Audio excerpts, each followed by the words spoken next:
This video is based on real events and contains discussions of violence, crime, and other disturbing subject matter. Some viewers may find the content upsetting. Viewer discretion is strongly advised. Uncensored, we start with a tragedy that's dividing a Louisiana community down racial lines. A 19-year-old LSU student is dead tonight, and 3 men and 1 juvenile have been charged not with her murder, but for allegedly raping the college student before she was run over and killed by an Uber driver. Baton Rouge, Louisiana, January 15th, 2023.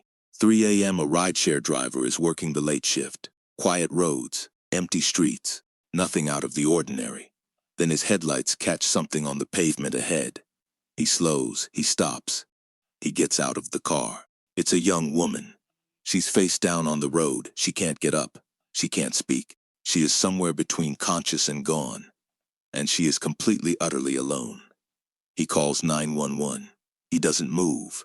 He stays right there with her. When paramedics arrive, they find a 19-year-old girl critically injured on Burbank Drive. In a neighborhood she'd never been to, on a road she had no reason to be on. Her blood alcohol level comes back at 0.319%, nearly 4 times the legal limit, a level so high that doctors say she could not have walked on her own, could not have made decisions, could not have understood where she was or what was happening to her. She didn't end up on that road by accident. Someone knew exactly how defenseless she was. They watched her get into a car. They were there.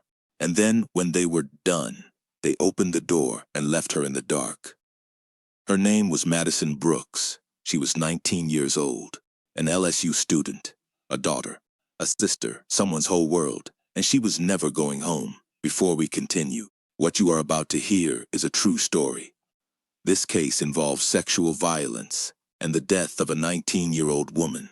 Some of what follows is deeply disturbing. Viewer discretion is strongly advised. If you or someone you know has been affected by sexual violence, support resources are listed at the end of this video now. This is Madison's story, Baton Rouge, Louisiana, home to Louisiana State University, one of the largest universities in the American South. Tens of thousands of students, a campus that never really goes quiet. A few minutes south of LSU's gates, along Bob Pettit Boulevard, sits a strip of bars known as Tigerland. Every college town has a place like it, where students go to blow off steam, to celebrate, to be young and loud and alive for a few hours. Tigerland is that place for LSU. Cheap drinks, packed floors, music you can feel in your chest every Thursday, Friday, and Saturday night. And right in the middle of it, at 1176 Bob Pettit Boulevard, was Reggie's Bar, a Tigerland fixture for over 2 decades. On a Saturday night, it was exactly what you'd expect, students wall to wall. The parking lot overflowing. The kind of night that looks like it has happened 1,000 times before. January 14th, 2023, a Saturday night. Everything about that night looked completely ordinary. And somewhere in that crowd was a 19-year-old girl from Covington, Louisiana, who had spent her whole life becoming exactly who she wanted to be. Madison Kennedy Brooks was born and raised in Covington, Louisiana, a warm, close-knit community on the north shore of Lake Pontchartrain, just across the water from New Orleans. She grew up in a home built on love. Her parents, John Brooks and Ashley Boustert, raised her alongside her siblings, Aiden, Brady, and Kaylin, in a family that was by every account the center of her world. Her grandparents called her their sunshine, and if you knew Madison, you understood exactly why. From the time she was a little girl, she had a way of making people feel something, not by demanding attention, but because joy simply radiated from her. Her laugh was the kind that filled a room, the kind you didn't forget. She attended St. Scholastica Academy, a private Catholic school in Covington, where she made her mark from the very beginning. Year after year, she earned her place on the honor roll. She was a cheerleader, bringing the same infectious energy to the sidelines that she brought to everything else in her life. She was active in the Fellowship of Christian Athletes, Doves for Life, and the Spirit Club. But what her teachers remembered most wasn't her grades or her accolades. It was who she was in the room. She showed up. She genuinely cared. She made her school a better place just by being in it. When Madison graduated from St. Scholastica in 2021, she set her sights on Louisiana State University. She arrived on campus the way she did everything, fully committed, ready for something bigger. She declared her major in mass communication. And then came the news that said everything about where she was headed. Madison was accepted into the Manship School of Mass Communication, one of the most prestigious and competitive journalism programs in the entire country. She didn't just apply, she earned it. Her goal was straightforward and everything at once: to tell the stories that mattered, to use her voice to lift others. At LSU, she found her people, an active and beloved member of Alpha Phi sorority.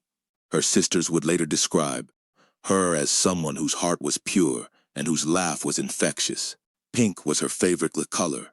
She went skydiving, she skied, she chased new cities and new experiences every chance she got.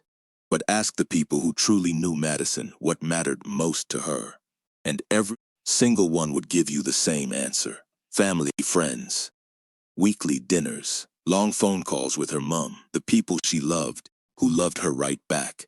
By January 2023, Madison was exactly where she was supposed to be, 19 years old, a sophomore at LSU, surrounded by her people, building something real. She had no idea that January 14th would be her last night alive. Also at Reggie's bar, that Saturday night were four men. And unlike Madison, they were not strangers to each other. Kayvon DeAndre Washington, 18 years old, from Walker, Louisiana, a community roughly 20 miles east of Baton Rouge. He will become the most central figure in the criminal charges that follow.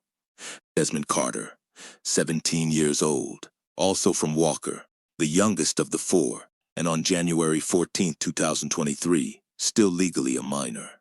That detail will carry enormous weight when the courts eventually decide how to handle his case. Kaysen Carver, 18 years old, from Denham Springs, Louisiana. He was the driver that night. The car they would use was his and Everett Lee, 28 years old, from Pine Grove, Louisiana, the oldest of the group by a full decade. He was Kayvon Washington's uncle. Four men, connected to each other, and completely unknown to Madison Brooks. She did not know any of them. They did not know her. As far as anyone inside Reggie's could tell, there was nothing to notice. Just strangers sharing the same space on the same Saturday night in Tigerland. Their paths were about to intersect in the worst possible way. At around 10 p.m., Madison walked through the doors of Reggie's bar. She looked like exactly what she was, a college sophomore on a night out, happy, ready to unwind. Inside, the bar was everything a Saturday night in Tigerland is supposed to be. Crowded, loud, the energy of hundreds of young people, cutting loose at the end of a long week. And mounted throughout the bar, surveillance cameras were quietly recording everything, every corner, every face, every moment of that night. That footage will become one of the most important pieces of evidence in this entire case. But right now, in this moment, it just looks like a Saturday night. For the first few hours, it looked like any other night at any other bar. For the first few hours of that Saturday night, the surveillance footage inside Reggie's bar shows nothing unusual. Madison on the dance floor, moving through the crowd. At one point, the cameras capture her with Desmond Carter, the two of them dancing, hugging. Two young people on a Saturday night out. There is nothing to flag, nothing to watch closely. And then the hours pass. Sometime around 1 in the morning, something changes. Madison is stumbling. She loses her balance and falls. People around her, strangers, other bargoers, step in to help her back to her feet. It is not subtle. It is not something you could miss standing in that room. She is visibly, severely intoxicated, struggling to stand, struggling to form words without slurring them. And the four men are watching. Last call is announced. The lights come up. Reggie's is closing for the night. It is just before 2 o'clock in the morning. on January 15th, 2023. This is where everything goes wrong. Surveillance cameras outside the bar capture what happens next. Madison follows the four men across the street toward the parking lot. And investigators would later note something specific about that footage. She isn't simply walking alongside them. She is jogging to keep up. At 1:54 in the morning, she gets into Kaysen Carver's vehicle. According to statements the men later give to investigators, Madison asked them for a ride home. Carver would tell investigators he agreed because the bar was closing, and he did not want to leave her alone in the state she was in. Hold on to that statement. The car pulled away from Reggie's bar, and somewhere in the darkness of Baton Rouge, it stopped. Kaysen Carver is behind the wheel. Everett Lee is in the front passenger seat, and in the back, Madison, Kayvon Washington, and Desmond Carter. The car does not head toward Madison's home. Carver drives a short distance from Reggie's bar and pulls into a residential driveway in the 900 block of Jennifer Jean Drive. He parks. The vehicle stays parked for approximately 20 minutes. What happens in that driveway is the center of this entire criminal case. According to investigators and Carver's own statement to the East Baton Rouge Sheriff's Office, Madison at this point was, in Carver's own words, very unstable on her feet, not able to keep her balance, and unable to speak clearly without slurring her words. He said that himself. Prosecutors allege that in the back seat of that vehicle, Kayvon Washington and Desmond Carter sexually assaulted Madison Brooks.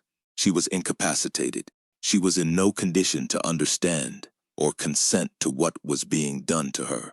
At some point during those 20 minutes, Everett Lee gets out of the car. Carver does not stop what is happening behind him.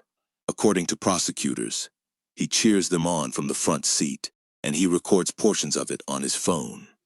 That recording will later become a central piece of evidence in this case, and what it shows will disturb everyone who reviews it.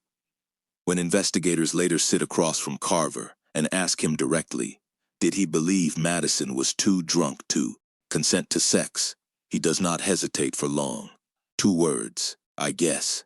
He also tells investigators that what happened made him feel uncomfortable, that he hated it. But he did nothing to stop it. Approximately 2:50 in the morning, the car stops near the Pelican Lake subdivision, a residential area along Burbank Drive, roughly 3.5 miles from Tigerland, 3.5 miles from Reggie's bar, 3.5 miles from anywhere. Madison knew she is left at the side of the road, alone, in the dark, in a neighborhood she has never been to in her life. No familiar streets, no friends, no one who knows her name. According to toxicology reports, Madison's blood alcohol content at this moment is 0.319%, nearly 4 times the legal limit for driving, and 16 times the legal limit for anyone under the age of 21. Medical research cited in the case document states that at that level of intoxication, a person faces alcohol poisoning and the risk of losing consciousness entirely. They cannot understand danger. They cannot process where they are. They cannot protect themselves. Madison wanders.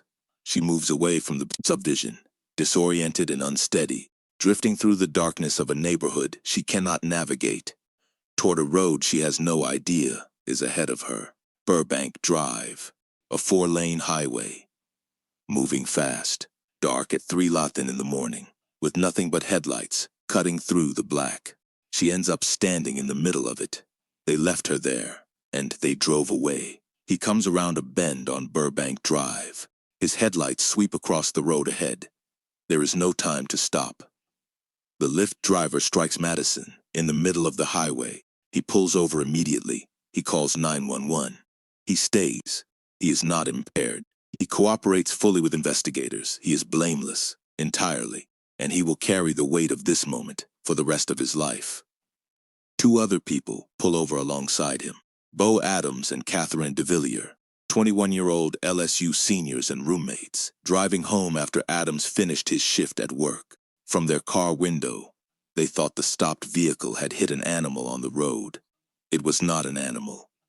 Adams got on his knees next to Madison. He performed CPR for 10 to 15 minutes until paramedics arrived, a skill he had learned in the 8th grade. De Villiers dodged traffic across the 4-lane highway to gather Madison's belongings, which had scattered across both sides of the road.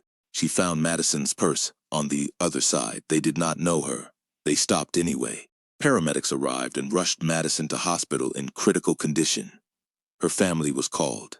They raced to be by her side, but the injuries were too severe. January 15th, 2023. Madison Kennedy Brooks was pronounced dead. The official cause of death: multiple traumatic injuries secondary to a motor vehicle versus pedestrian collision. She was 19 years old. In the days that followed, Madison's heart and kidneys were donated to save the lives of others. Even in death, she gave. Her mother, Ashley Boustert, would later say of Adams and De Villiers, "It gives me a lot of comfort and peace in that Bo and Catherine were both there. The last few people that Maddie saw weren't going to be her attackers." By Monday morning, Madison was gone, and the investigation had only just begun. When the sun rises over Baton Rouge on Sunday morning, January 15th, 2023, the East Baton Rouge Sheriff's Office is treating Madison Brooks's death as a tragic accident. A young woman struck in the darkness on Burbank Drive. Wrong place, wrong time. Except nothing about it adds up. Why was a 19-year-old LSU student standing alone in the middle of a 4-lane highway at 3 in the morning? How did she get there? Who had she been with? And how did she end up in that condition in a neighborhood she had never been to, 3.5 miles from the bar where her night began? Investigators pull surveillance footage from businesses in the area. Their focus narrows quickly to Reggie's bar, and what they see on that footage changes everything. Frame by frame, the story takes shape. Madison arriving at Reggie's, healthy, steady, ready for a Saturday night out. Madison hours later, falling, stumbling, needing strangers to help her back to her feet. And then Madison, at the door, following 4 men she had never met before that night, out into the parking lot, getting into a car, and not coming back. The autopsy and toxicology reports arrive. BIC of 0.319%, THC also present in her system. And then, from the coroner, a finding that removes every remaining doubt about what kind of case this is. Injuries consistent with sexual assault. This is not a tragic accident. This is a crime scene. Using security camera footage from businesses near Tigerland, investigators track Carver's vehicle from the bar. They reconstruct the full timeline, from Reggie's to the residential driveway on Jennifer Jean Drive to Burbank Drive. They identify all 4 men. They pull the record. They prepare to knock on doors. Over the weekend, detectives show up at the suspects' homes. On January 23rd, 2023, 8 days after Madison's death, all 4 suspects surrender to the East Baton Rouge Sheriff's Office. The news shakes LSU. It shakes Baton Rouge. LSU President William Tate does not mince words. What happened to her was evil, and our legal system will parcel out justice. Within 8 days, every man who had been in that car was in custody. Now came the question of what to charge them with, and what it would take to prove it. The charges are filed, and in Louisiana, they carry specific and serious weight. Kyvon Washington and Desmond Carter are charged on with 3rd-degree rape. Under Louisiana law, this means sexual intercourse where the victim is incapable of resisting or understanding what is happening to them due to intoxication. And the offender knew, or should have known, that the victim was incapacitated. With Madison's blood alcohol content at 0.319%, and with Carver's own words on record confirming she could barely stand or form a sentence, prosecutors believe that standard is more than met. Kazan Carver and Everett Lee are charged as principals to 3rd-degree rape, present during the assault, and charged for their role in allowing it to happen. Bond is set. Carver at $50,000. Lee at $75,000. Washington at $150,000. Carver and Lee post bond and walk out of jail within days. Washington posts bond shortly after. Desmond Carter, still legally a minor, remains held in a juvenile detention facility. 3 of the 4 men who were in that car on Jennifer Jean Drive are free to go home. Madison's family has no such option. The men were charged. Some were free. Madison's family was not, and the legal battle was only just beginning. On January 24th, 2023, the same-day bond is set for the 3 adult suspects. 19th Judicial District Judge Brad Myers sits down to review the evidence. He watches the surveillance footage from Reggie's bar, Madison arriving, Madison deteriorating, Madison falling, and needing strangers to help her stand. Then he watches the in-car video, footage obtained by investigators, and what he sees disturbs him deeply. He does not need long to form a conclusion. 3 days later, on January 27th, the defense attorneys hold a press conference. 4 lawyers, Ron Haley, Joe Long, Ryan Bolu, and Dale Glover, stand before cameras representing the accused men. Their tone is confident. Their message is clear. Attorney Ron Haley addresses the media directly. The 2 defendants who engaged in consensual sexual acts with Ms. Brooks did so after obtaining verbal consent. They challenge the accuracy of Madison's blood alcohol level. They claim she walked into that car willingly. They say the video from inside the vehicle will prove their client's innocence, that it shows nothing more than, in Haley's own words, a conversation between the parties.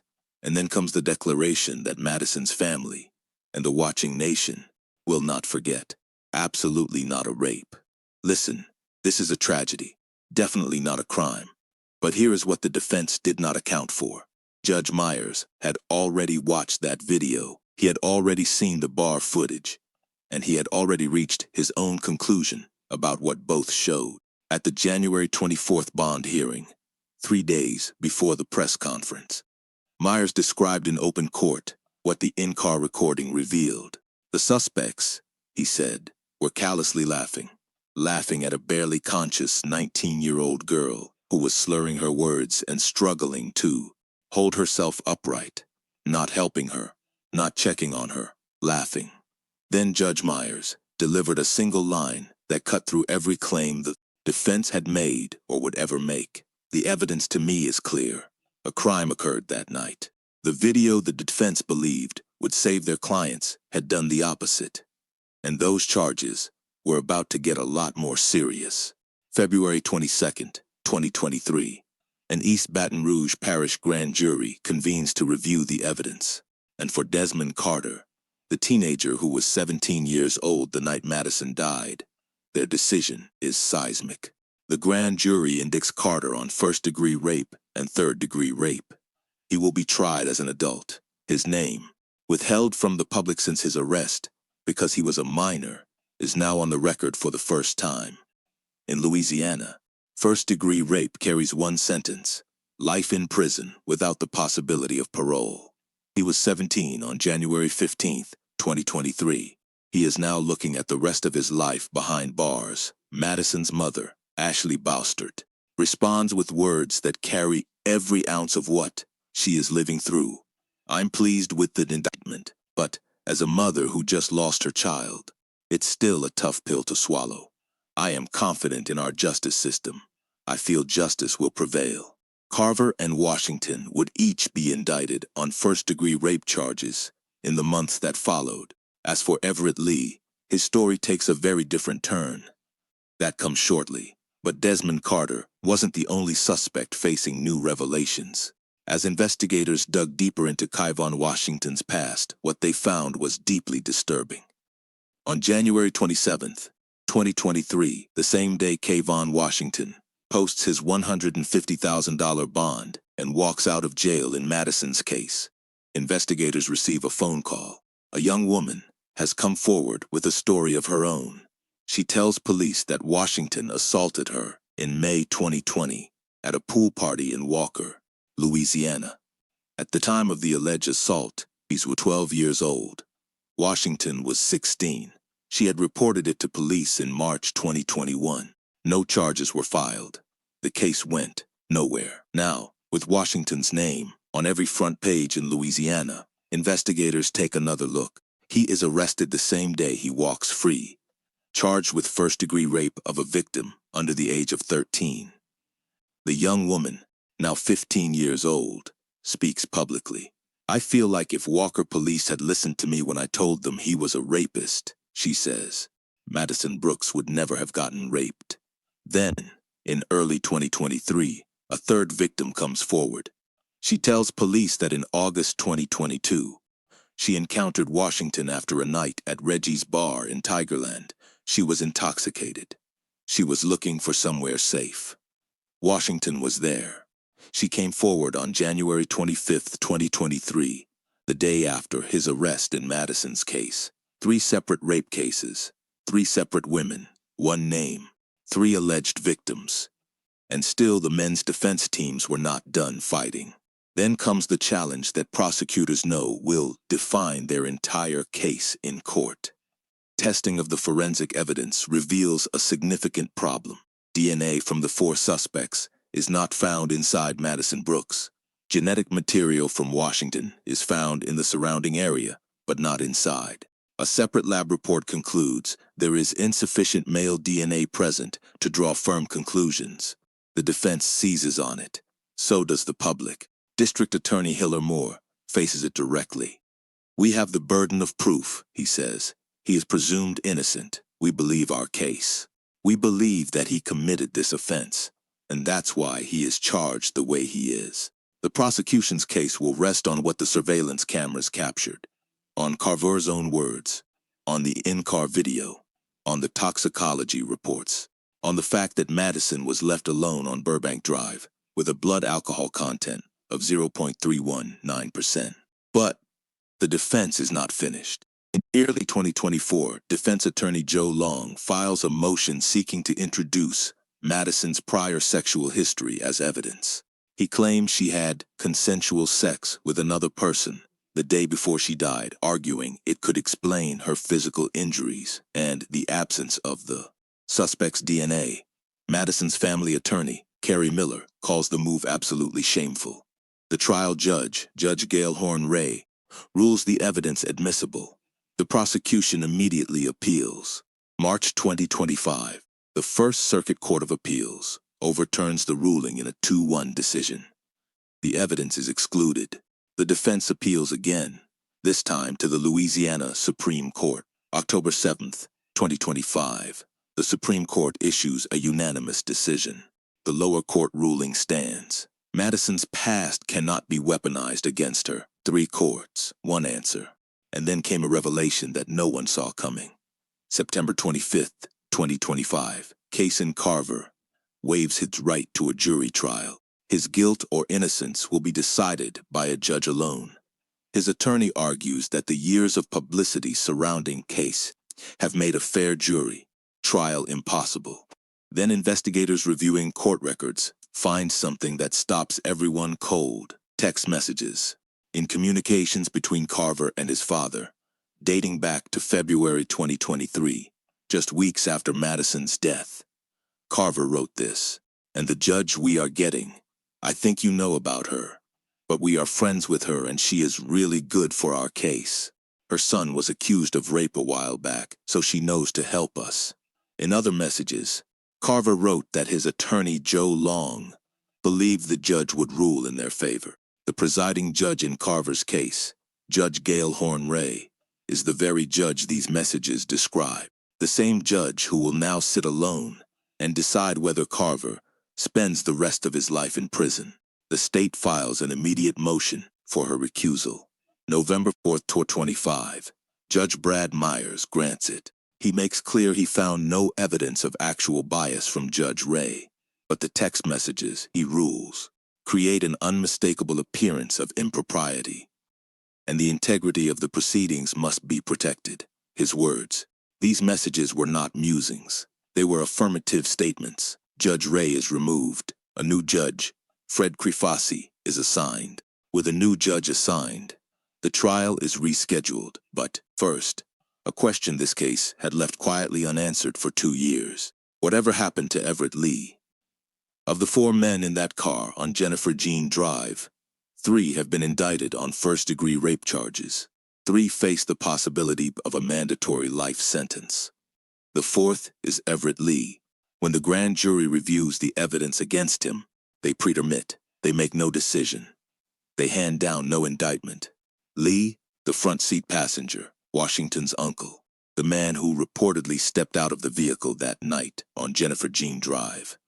He has not been formally charged by a grand jury. He has not been exonerated. Prosecutors have stated the investigation remains ongoing, but there is no indictment, no trial date, no resolution, just silence. 3 men now face trial. 1 does not, and as of today, more than 3 years after Madison's death, not one of them has been convicted of anything. Here is where this case stands as of June 2026. Kazan Carver. His trial is tentatively set for August 3, 2026. He waived his right to a jury. A judge alone will decide his fate. He faces first-degree rape, third-degree rape, and video voyeurism. Prosecutors acknowledge he did not personally have sex with Madison. The charges are as a principal, meaning he aided and facilitated what happened in that car. If convicted of first-degree rape, the sentence is mandatory. Life. Desmond Carter. Trial scheduled for August 17, 26. He faces first-degree and third-degree rape. His defense team continues filing motions to have the charges dismissed.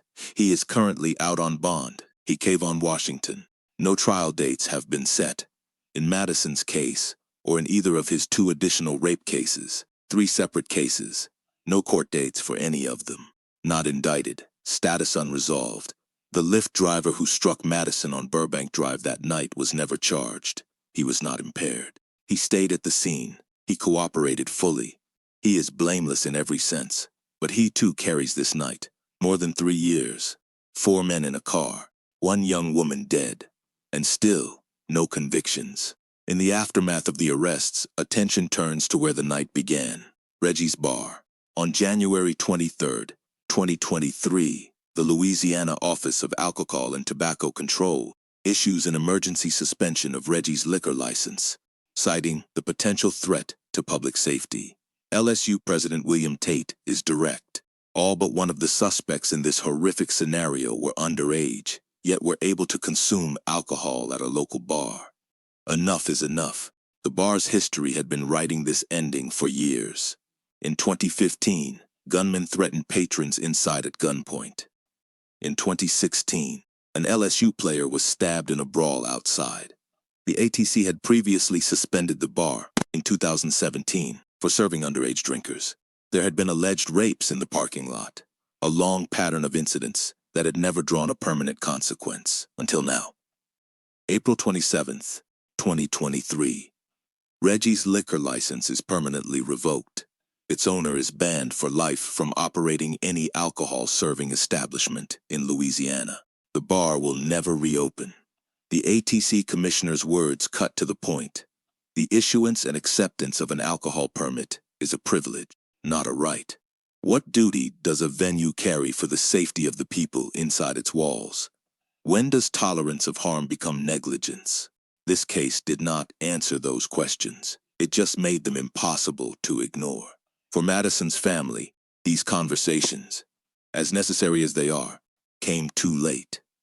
Before this story was a case number and a set of criminal charges, it was a 19-year-old girl who went skydiving over the Grand Canyon with her father, who skied the Rocky Mountains with her mother, who went on beach days with friends and called home just to talk, who laughed the way that people still remember years later. That was Madison. In the wake of her death, her family channeled their grief into something lasting. The Madison Brooks Foundation, built to support those in need, to advocate for the safety of young people, and to raise awareness for organ donation. Because Madison's final act was to give her heart and kidneys so that others could live. In May 2024, the foundation funded the Madison Brooks Scholarship at the LSU Manship School of Mass Communication, the very program she had just been accepted into.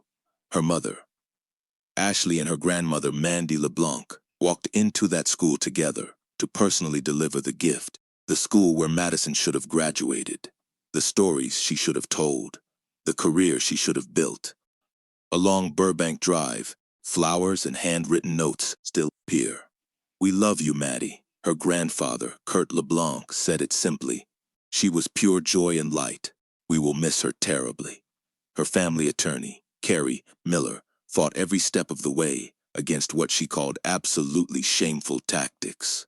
Their goal has never changed. Ensure this never happens to another family. Madison Brooks should be 22 years old today. She should have graduated from the Manship School. She should be out there telling the stories that matter, making the difference she always wanted to make. Instead, her family visits her grave, and the courts are still deciding whether anyone will be held accountable. 4 men met Madison Brooks on January 14th, 2023. She was a stranger to them. Less than 6 hours later, she was dead. Madison deserved to come home that night. She deserved to live. Her name is worth more than a headline.